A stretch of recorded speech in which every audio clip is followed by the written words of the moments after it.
Hey guys, I'm Kristin, and I'm grateful for Al-Anon. So a lot of y'all do know my husband, and y'all know that he is sweet, fun, loving, and very ornery. Of course, our stories are going to overlap, but I'm trying to be a good Al-Anon and work my program and not speak for him, so I'm going to try to keep it on me and my part in the story. And so, but a little bit about me. I grew up in a very small West Texas town.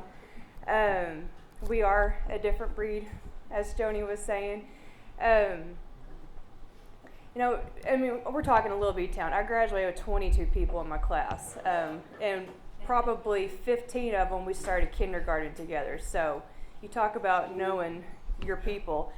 But I grew up in a very normal household. My parents, they drank some, but not very often. It was just very normal. What is normal? But it was just a very caring, loving, chill, just a typical household for me. But I guess growing up in a small town, I did everything, okay? If you were good at one thing, they expect you to do all of it. So because I was a basketball player, I had to run cross country, I had to run track, I had to play tennis. The only thing I didn't do was football and golf. But it's because for football, I was a cheerleader on the sidelines cheering for them. But I just did everything. I was also the girl that made straight A's. I always put the pressure on myself to be this perfect image girl. I'll never forget, in high school, I had a Spanish class, and I got my first B ever, and it was an 89, y'all. I was heartbroken. I cried, and I cried, and I cried if it was at least an 85, at least it was not almost there, So I was almost perfect, and I think that stung even more. And that's been the case a lot of times in my life. Just barely missing the mark at times, and it just rocks my world. So anyway, I go through school and growing up, I'm doing all the things, I'm making the grades, but I did learn that I enjoyed partying and drinking myself, even starting in high school. And it was fun for me. I've told my husband this story. We were actually talking about it not too long ago. I dated a really nice guy in high school. He was so nice. And if you know anything about me and my husband, we love friendly banter back and forth. We're always poking at each other and teasing each other in a fun, loving way. But anyway, so I was dating this really nice guy, and it was just so boring. It was so boring. And so, hindsight, that was a red flag for me that I was so incontent with this perfect guy because he was just so boring. One time, I remember thinking, I think I was 16, and I thought, I just want to fight or banter or something. So I was like, hold my Coke, and he's like, okay. And I'm like, oh, I can't do this. And so I broke up with him pretty soon after that. It's like I just needed something different. But where I could have fun was with all the party people. They were fun, right? We had fun in the cotton fields in little old West Texas with the bonfire in the back of a pickup trucks, a big group of us. And that was kind of what I did growing up when I wasn't focused on studying or sports, because that was also very important to me. Yes, you can have fun, but you have to take care of business, right? And I say this because this lays groundwork for a lot of what I was going to discover growing further on. And so after I dumped that one guy, I met my first alcoholic. I can say that because he is sober now. We keep up through social media, and he's, I think, got about a year now. And so proud of him for that. But back in high school, yeah, we drank. He might have smoked some weed every now and then. But that's just kind of what you do as a kid, right? You party some, and then you just move on and go do the next thing. And so time goes on, I get to college, and I'm living the college lifestyle, party on the weekends, but take care of stuff during the week. I still went to class because grades are important to me, right? So I always made sure that I got my schoolwork done and got my grades done, because that's my idea of what you do as a person, right? You go to school, you graduate college in 4 years, you meet the guy you're going to marry in that time. Like, I had my whole life planned out, right? Or I thought I did, at least. And so I did. I met a guy, I guess my end of freshman year, sophomore year in college, and we dated for 4 years, and he was like my true, like, active alcoholic, but I didn't see it at the time, because in my mind, that's what we do. We're in college, you party, right? But the problem was he wasn't in college, and he didn't have a job, and he just stayed at home and drank all day, but I still wasn't getting it. You know, I'm like, oh, but he has so much potential. Like, he can be such a good guy. And I didn't get it.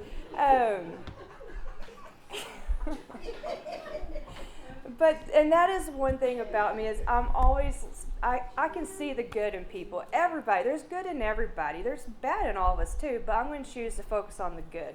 And so I kept thinking, oh, he's going to grow out of it. He's going to grow out of it. And we had such a horrible, horrible relationship that it got physical at times.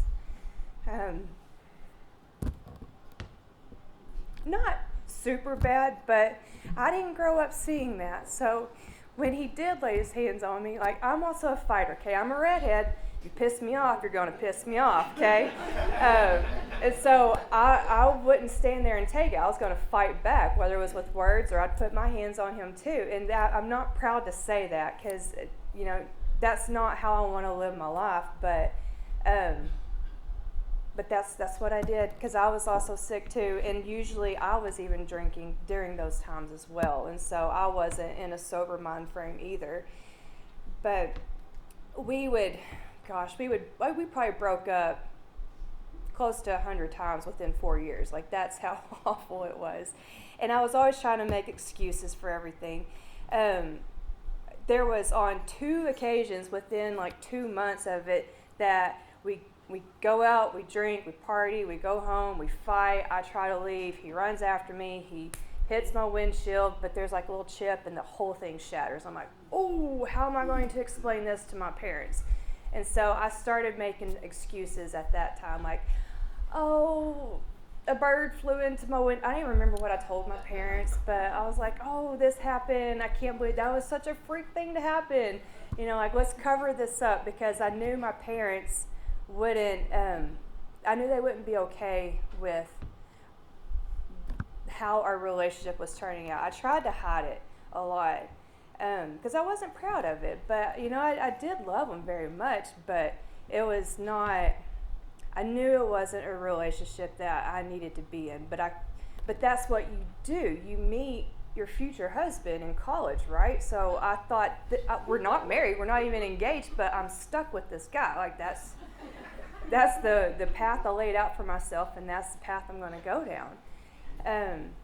And things just progressed and progressed. He broke that windshield, and I'm not kidding, a month later, I just got it replaced. I think it was 2 weeks after I got it replaced, the same thing happened. I'm like, dang it, how am I going to explain this to my parents, you know? And so that's kind of how a lot of my college years went, was just trying to figure out, how do I lie to my parents about this, because they can't know about that type of relationship. So I learned to start controlling and manipulating at that time. I didn't really care, and I still don't care if people, I mean, I'm an open book. You want to ask me something, I'll tell you. And I've always been that way, but with my parents, it was something different. I just always wanted to be, I guess, the perfect daughter. And so I always tried to just make it appear that way. I still don't know how much my parents truly know about some things I did. I will tell you this story on, actually, me and my husband's wedding night at our post-wedding dinner, whatever, I told my dad I was 15, was driving this big old honking pickup. It was like an extended bed, extended cab, Ford Lariat, like a 1980 something model. Like when I tried to wash it, think I'd be cool in high school washing this truck. The paint was just coming off with the towels, you know. But anyway, I was driving this truck one night after a basketball game, and I was going home, and we're in Meadow. There's not really streets. I mean, there are, but they're not. It's just kind of suggested. And there's cars lining the street. I'm trying to leave the basketball gym to go home, and another car starts coming towards me. I'm like, oh no, what do I do? So I try to scoot over as best I can. Well, my side view mirror hit another truck's side view mirror and completely knocked it off, shattered it, and I thought, oh no. And then I looked, I thought, oh, that's my dad's pickup. Well, I'll just go home and wait and tell him when I get home. And when they got home, my dad was so livid that somebody hit his truck and didn't even know. I thought, I'm not saying nothing. So I kept my mouth shut. And, you know, probably 15 years, no, not 15 years, but it was quite a bit of time down the line. On my wedding night after I got married, we're having dinner and we're just talking. I said, you know, Dad, I don't know if you remember this story, but years back when we lived in Meadow, somebody hit your side view mirror. He goes, yeah, I kind of remember that. I said, you got really mad. He said, yeah, I did, because they didn't have the courtesy to tell me. I said, well, I'm telling you now, that was me. I said, but I'm a married woman, so you can't do nothing. That's kind of how it's always been, you know, just cover it up. So when I was back in college, when I was dating this guy, I kept covering it up, and I knew it wasn't right. And then my parents never said much. My parents were they're very supportive of me. They always have been. They still are. And they just knew one day I'd figure it out. And so they never voiced, we don't like the guy, we don't think you need to be in this. They handled it in a very healthy way. And I did. One day I was coming home from grad school. I had like an hour drive from school to my house. And I had that that epiphany moment, like, oh, I don't have to be with this guy. And I remember calling my mom, and she was just like, praise the Lord, she finally figured it out. And they were like, yeah, you don't have to be with this guy. And so that was the end of that relationship, and it was like done. He tried for the next year to get me to come back, and I just, no, I'm done. Like, I don't have to live this life anymore. And so during that time is when I met my now alcoholic, because I have a pattern, right? I have those red flags. But it was the same thing. We were in our mid-20s when we meet, early mid-20s. And, you know, even though I was out of college at this point, it's still what you do, right? You go party on the weekends, and then you work during the week. Like, that's what you do. And so when me and my husband now started dating, we started getting into that cycle of I know how to shut off the party.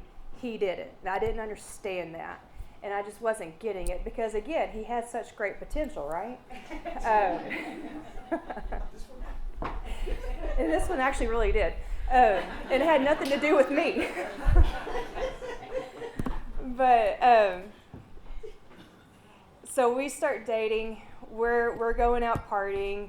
I don't understand, like, you know, when you've had that too much, you just quit drinking, right? No, that's not what he did, and I didn't understand that. He just kept going more and more and more, and we just kept getting in this. I called it like it felt like a tornado that was continuously cycling, but up. You know, because this is how sick I was. We could manage it, right? We could, so in the big book it talks about when they put the milk with the liquor, because that's what you do, because it makes it less boozy, I don't know, whatever your thought process is. Like, I started providing options like that to him, like, oh, well, maybe just no more liquor, just beer. And maybe just on the weekends. And so I'm trying to help him manage his drinking because I just didn't understand what was going on.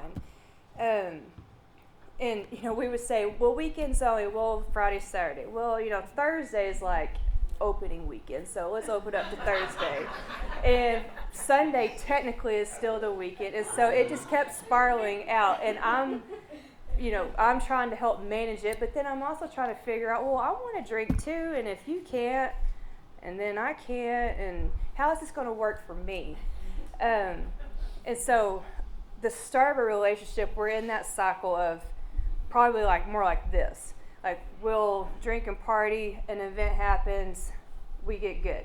And then but every event escalated and escalated and escalated over the next 12-ish years. So eventually we do get married and we start having babies because that's what you do. In my mind, you get married, you have babies. And so we do that, and we have 3 beautiful children. But so I always said growing up I wanted to be a stay-at-home mom. That's what my mom was. That's what I wanted to be. But I also knew I had to find my profession before I could be a stay-at-home mom. So I went to college, I went to grad school, I got my degrees, I got my licensure, I did all those things. And then it was like, oh, got all this, now you're having babies, just put it all aside.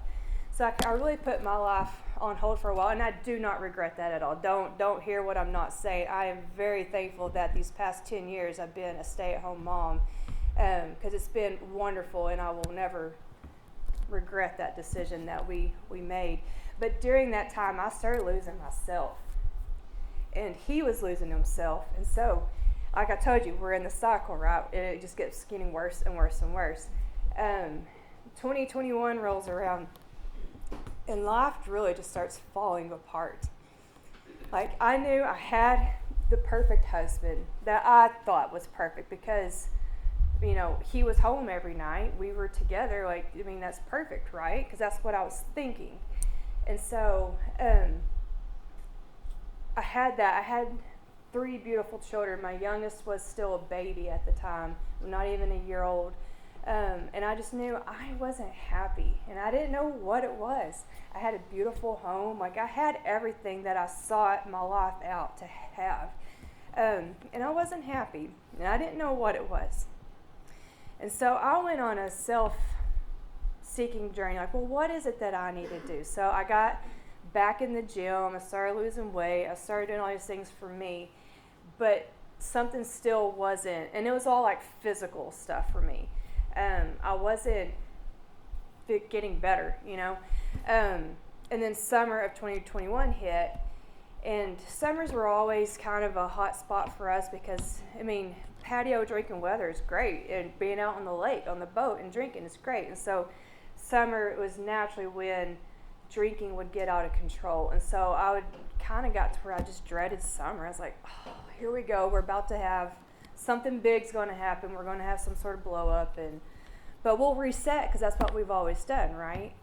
And so that summer came along, and I am very grateful that I was never emotionally abused by my husband or physically abused. I'm very, very grateful for that because I know not every Al-Anon or even every alcoholic has that story. So I am forever grateful for that. And he was home every night. And so I was also grateful for that because I knew he wasn't running around on me, but he was also not present with me either. He just seemed, I'm sorry to say it, but he just seemed dead. We had our 2 oldest are daughters, and they would put on their little twirly dresses, and he just wouldn't, that didn't bring him joy, and I didn't understand that either. And I thought, how seeing these precious little girls twirl, why do you not smile at that? He just was very stoic, it felt like, and I didn't understand it. And I knew it was affecting me too. But it wasn't just him affecting me, it was me being sick and trying to manipulate and control things because that's what a good Al-Anon does, right?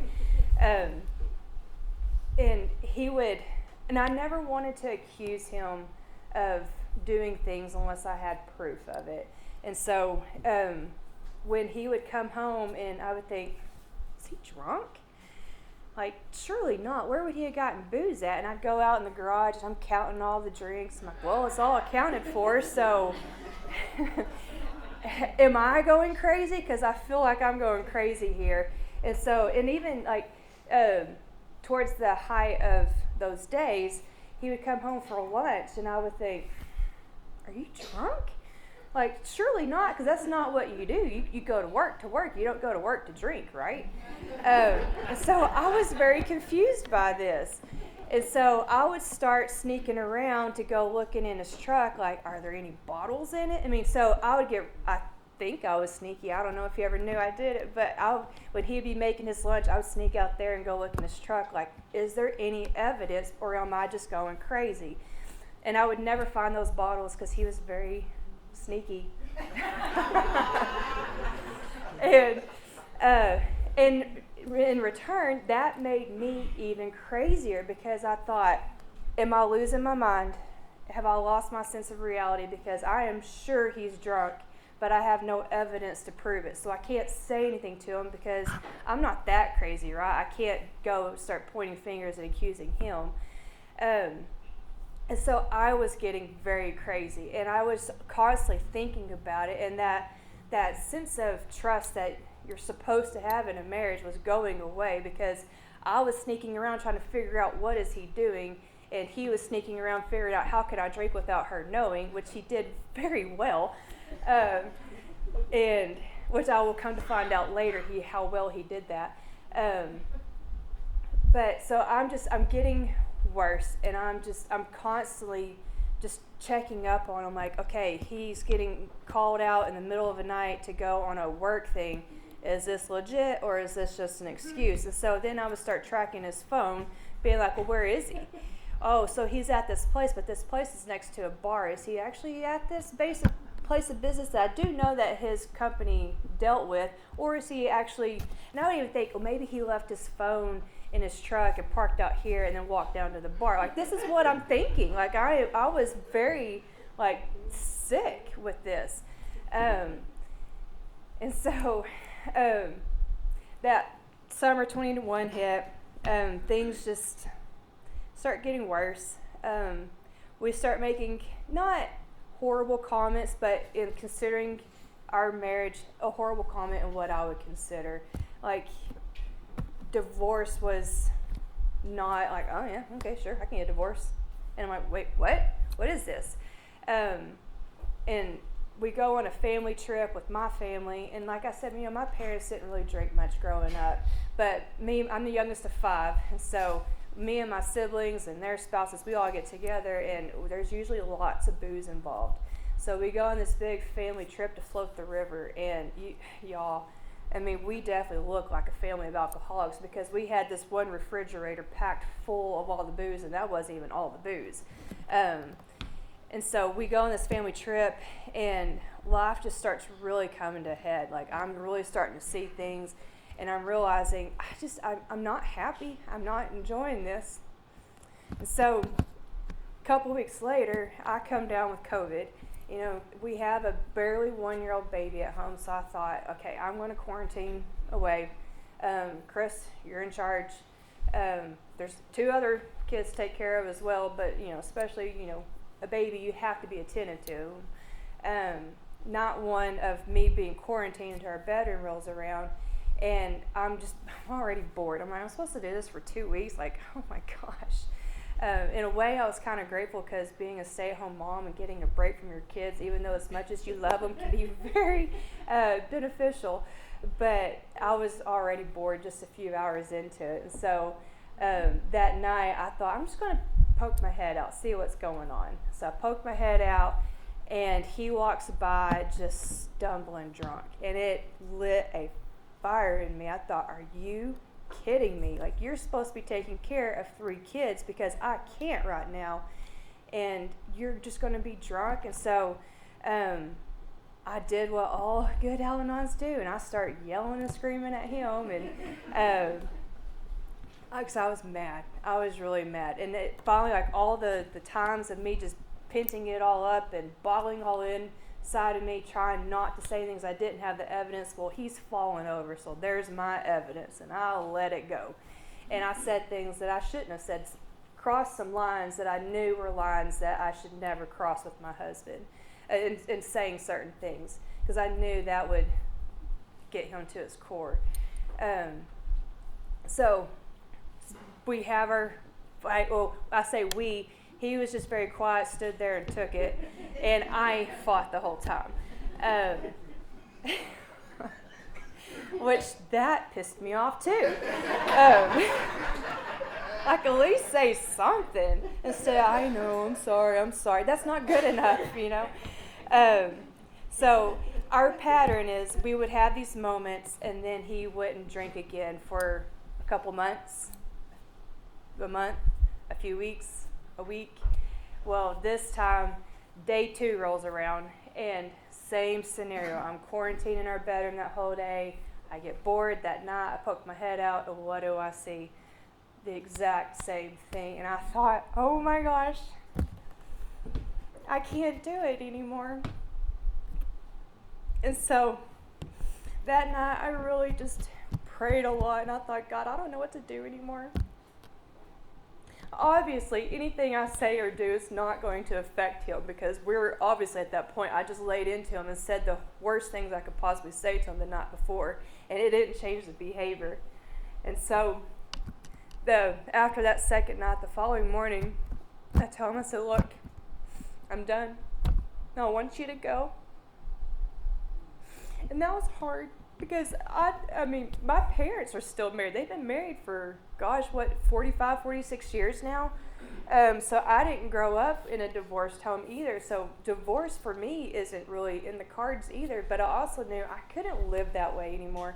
I couldn't live seeing that. I couldn't live letting my kids see that, my kids experience that. I couldn't anymore. So I asked him to go. And that was a really hard decision. But he just said, okay, I'll go. And he did. And it was like, okay. But keep in mind, I'm a stay-at-home mom. We lived in his mom's back house on her property. And I thought, how am I going to live? I don't even have a job. So am I dumb for kicking him out? Financially, absolutely. Because will I have a place to live if I kick him out? Will I have any sort of income? Like, the answer is like, I don't know. And I will be forever grateful to his mom, because after I kicked him out, she walked over to my house and she just gave me a big hug and said, you're my daughter and I support you and I'm with you all the way. She said, he has to go. And I thought, oh, thank you. But she is also in these rooms. It was in these rooms before her son was. So she understood the life that I was starting to live. And so I was very, very, very grateful for her for allowing me to continue on. And she knows me. She knows I'm not one to just sit around and not do nothing. So she said, don't start looking for a job day one. Like, one, you still have COVID. You still need to be quarantined. 2, we'll work this out until we figure out what's next. And so he's gone for a week. And then he comes back. And at this point, I am fully detached. Like, detached to the point of an unhealthy detachment. Like, I don't give a darn anymore. So he comes back a week later and said, I'm going to go to rehab. Can I say bye to the kids? I'm like, absolutely. Come say bye to your kids. And I'm like, oh, rehab? Like, I didn't realize we were at that point. Still both of us. I didn't realize he was at that point in his life. And so while we're sitting there, I'll never forget this. We're sitting there, and it's August. So it's warm. We're sitting on the patio. He's taking the phone call intake kind of information. They're asking him all the questions and how he's answering. And I'm like, what? I had no idea. I did not understand or know the extent to how much he was hurting, right? I knew I wasn't happy. I knew there was something not right, but I was so caught up in being a mom and making sure my kids were okay and trying to figure out what's wrong with me that I kind of lost sight in what was going on with him. I knew he had a problem, obviously. You can point that out real quick. But I didn't see the underlying problem, right? And so when he starts telling these intake people all these answers, the guilt really started hitting me. I was like, oh my gosh, I'm a horrible wife. I'm a horrible wife. Like, how did I not know how bad he was struggling? Not that there's necessarily anything I could have done, but I could have been better in my own ways, right? Been more supportive instead of just pointing my fingers at him. And so, I'm still living the sick lifestyle. I'm still controlling and manipulating. I'm like, praise the Lord, he wants to go to rehab. We're going to get this boy in rehab. And so we find a place. We find a place down in Kerrville, but the kicker, you have to have, because this is back in 2021, you have to have a negative COVID test before you can come in. Well, guess who's in quarantine right now? Me. And so I'm like, great, and he's been around me, so if I'm testing positive for COVID, he probably is. And so he had to get tested. Sure enough, it's positive, and I'm like, damn it. Like, we're so close, but we're yet so far away. And so in my sick mind, I start rationaling things out like, okay, well, I'm on like day 13 of my quarantine of testing positive, so he probably is too. So we're probably close enough. So we wait a couple of days, and he gets tested again, and it's negative. I'm like, praise the Lord. All right, let's go. So we load up in the car, and I drive him down to Kerrville, which is about like a 5.5 hour drive. And I leave the kids at home with my parents and his mom, and they got them covered. And we get all the way down to Kerrville, and I thought, I'm going to get a hotel room because I'm not about to drive 10, 11 hours on an emotional day like this. And so I had a hotel. So anyway, I take him to rehab and drop him off, and I go take a nap for a little bit, and then I go have a dinner, and I'm sure those waitresses thought I was crazy. But if you've been in Kerrville, the river runs through the town. So I found this beautiful restaurant that had these big windows, and I just sat in the corner of this restaurant, and I just cried, and I cried, and I cried. But things are okay, right? Because he's in rehab. Well, a couple hours later, I get a phone call from rehab, and they're like, your husband tanked, we tested him, he's positive for COVID, you have to come pick him up. What? Are you kidding me?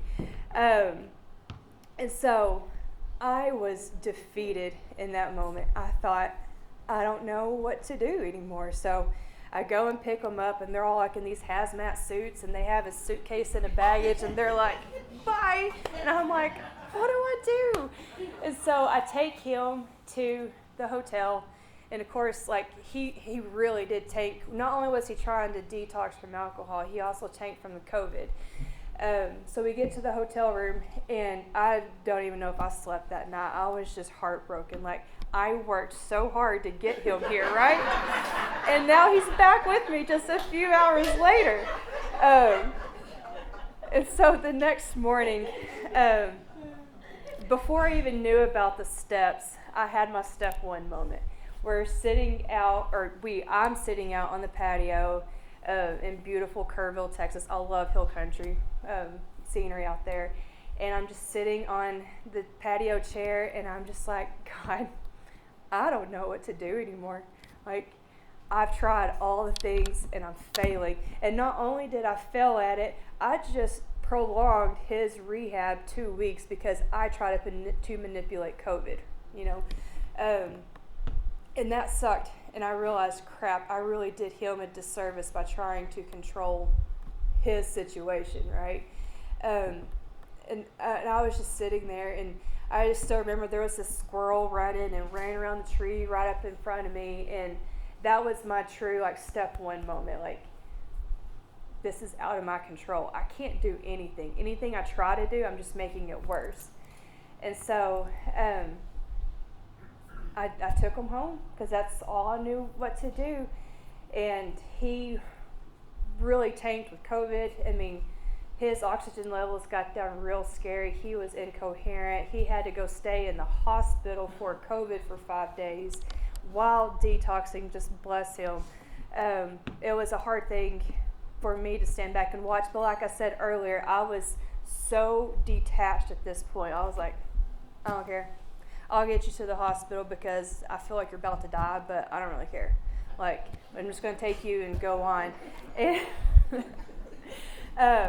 and his mom, she didn't detach the way I did. And so she's like, okay, we got to be smart about this. We need to monitor his drinking. Like, let's let him have a little drink here so that way he doesn't, like,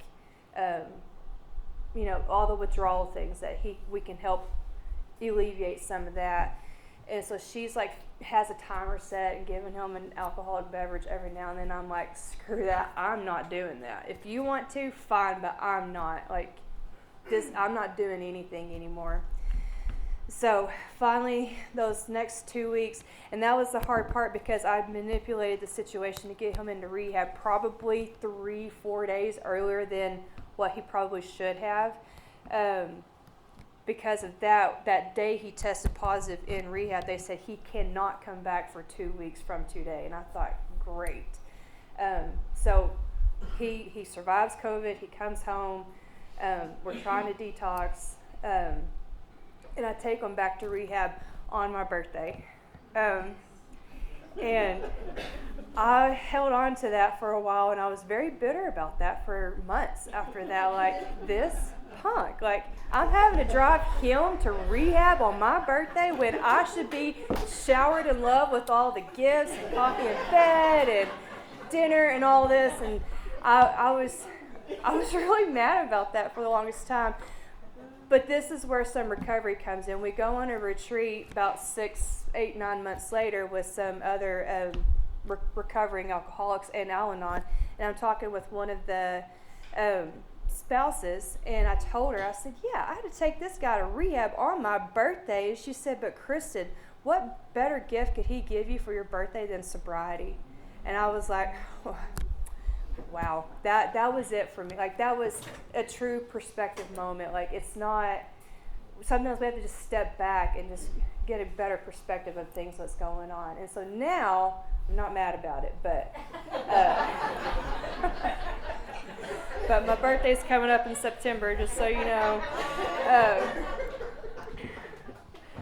But he got sober, and mind you, before all this, we separated. Even though I'm still helping him do what he needs to do because he asked me to. In my mind, like, we're separated. So when he got done with rehab and I went down there to go pick him up, I didn't know what to expect.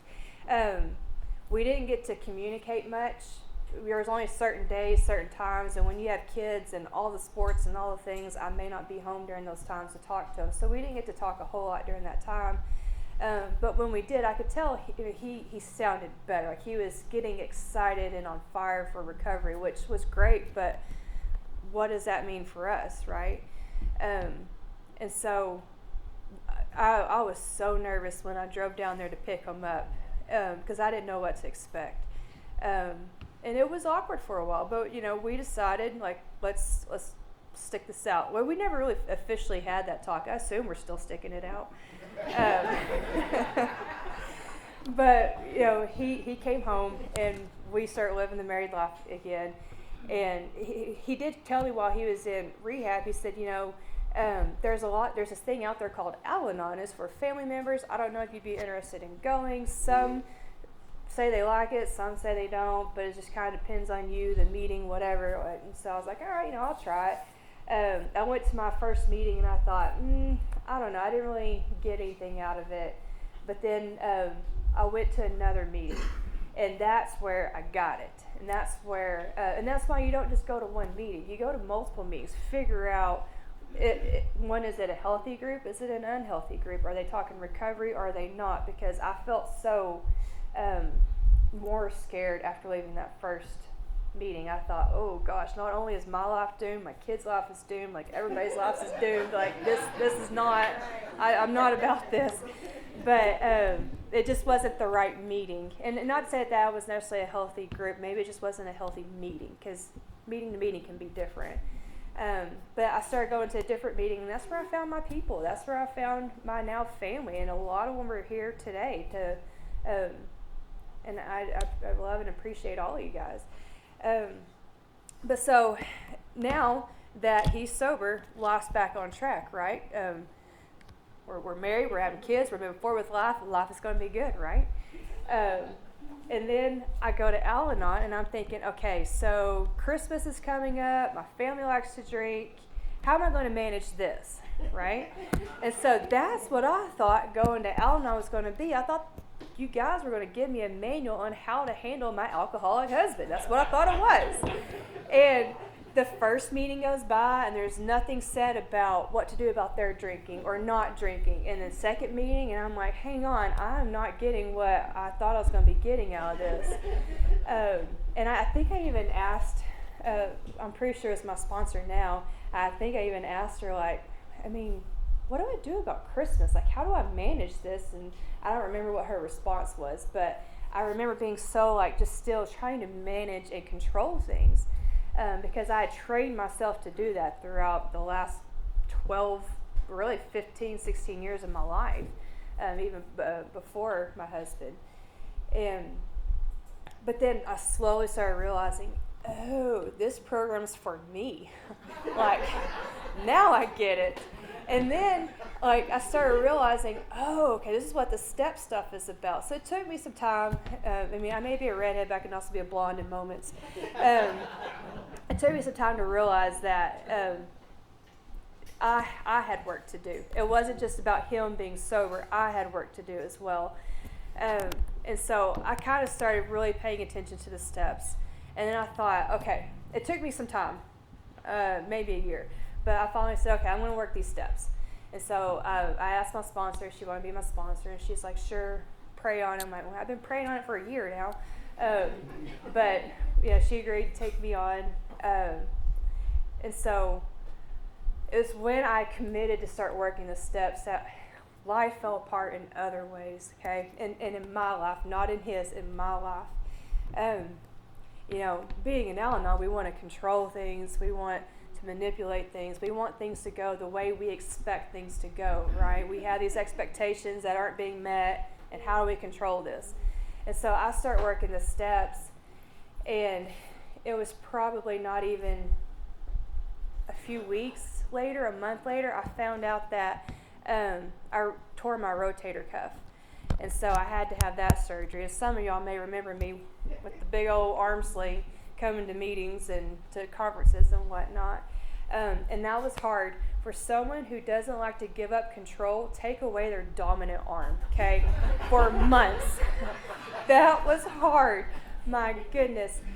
God said, you want to learn to do these steps and give up control? I'm going to make you give up your control. And so, like a mom of 3, my kids were 2, 5, and 7, and I'm down my dominant arm. I can't drive. I can't even take a shower without my husband's assistance because I couldn't get, your arm's like this when it's not in a sling, so you can't do a lot with that. And so that's how much control I had to, I was forced to give up. I couldn't shower. In the beginning, going to the bathroom was hard. There were so many things that was hard for me, and I had to give it up. But it was more than just some of those things that I just physically couldn't do, but trying to give up the mental control.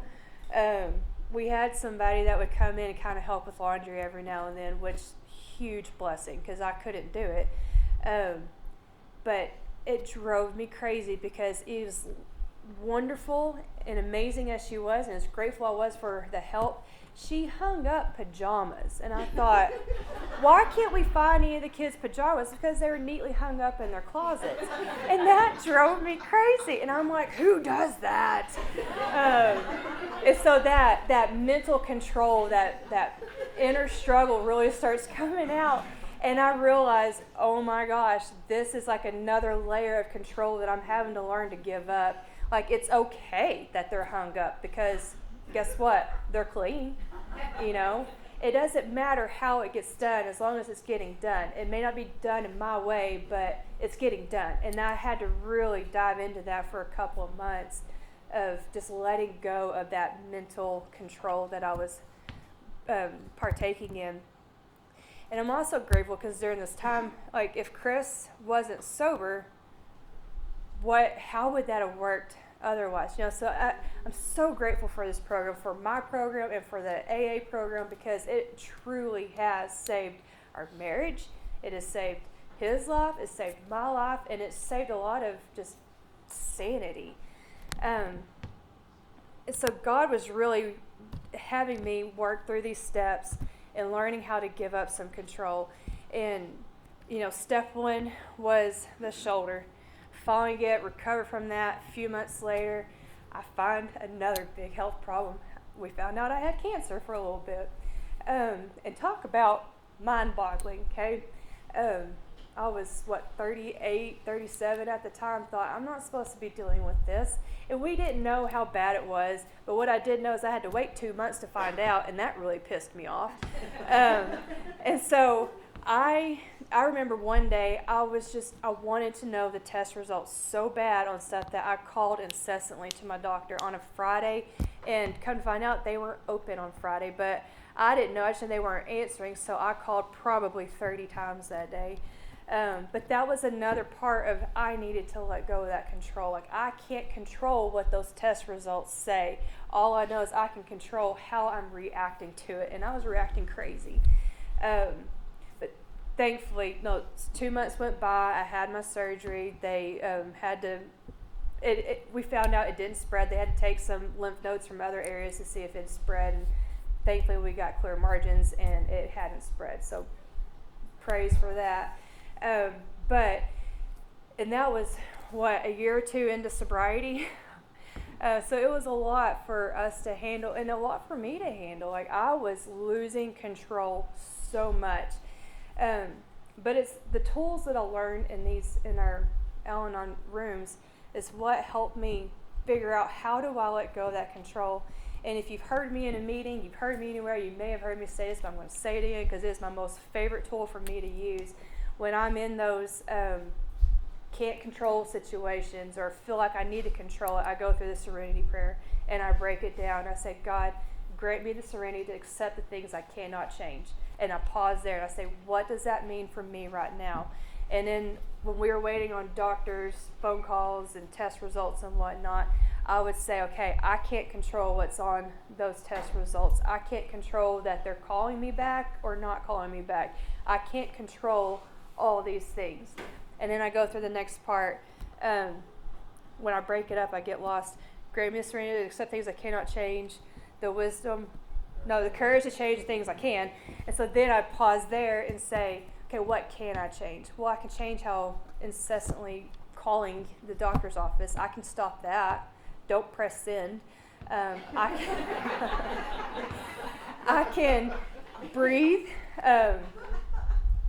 And it's funny because I work with some special needs individuals, and so I teach them how to calm yourselves down and how to breathe and breathing exercise and whatnot. And the other day I was in a stressful moment, and one of them that I've been working with, she said, Miss Kristin, you need to just slow down and breathe. I'm like, oh, you are right.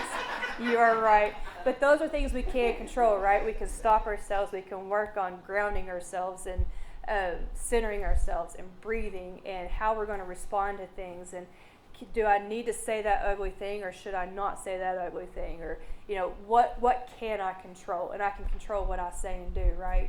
And then I finished it with just give me the wisdom to know the difference. But that has been a very instrumental tool for me. There's so much of these past few years of anytime I feel like I'm spinning out of control or I'm just overwhelmed, I really break it down and I start doing that. But I would have never known to do that if I never came into these rooms. And so I'm very grateful for the tools that I've learned in these rooms. And it's also really fun because it gives me and my husband another level to connect on. Like, he works his program and I work my program. And no, we don't help each other with it, but we may be like, have you talked to your sponsor lately? Kind of encouraging us to don't lean on me in this moment. You need to call your sponsor. I'll be honest, he does that more with me than I do with him. I don't know if I've ever done it with him, but he does it with me a lot because I still struggle with that control, right? But I'm working on it. I'm trying, and I'm getting better. I've always had this perfectionist tendencies in my life, and I'm a very artsy, crafty person too, and so when I give up that perfectionism, man, how much more beauty can come out of it. And I see that in the work I do, and I see that in myself. If I quit focusing on me being perfect all the time, I become more beautiful, right? In whatever ways that it needs to be seen at. But just working the program is important, and working those steps and having a sponsor. And one thing we talked about in a meeting not too long ago is about when you get to like that plateau, you're in a good plateau, you tend to oh, I'm good, I don't need it anymore. But you do, right? That's when you can still keep working on the tips and tools that you've learned. Because we don't only need it in the bad times, we also need it in the good times, so we can continue with the good times. And so I really, really encourage us. And that's why I love service work, because we've had so much busy stuff going on in our lives that I can't always make it to my home group. But the service work is what makes sure I do come back, because I could so easily just drift out the door and never come back because I'm busy, right? But service keeps me coming in those doors, and seeing my family, because you guys are my family, and I love seeing everybody. And so I'm just always grateful for the program. I'm grateful for the new connection that me and my husband get to have together through these programs. And I'm just glad that y'all asked me to speak today, and I appreciate all y'all very much. That's what I got.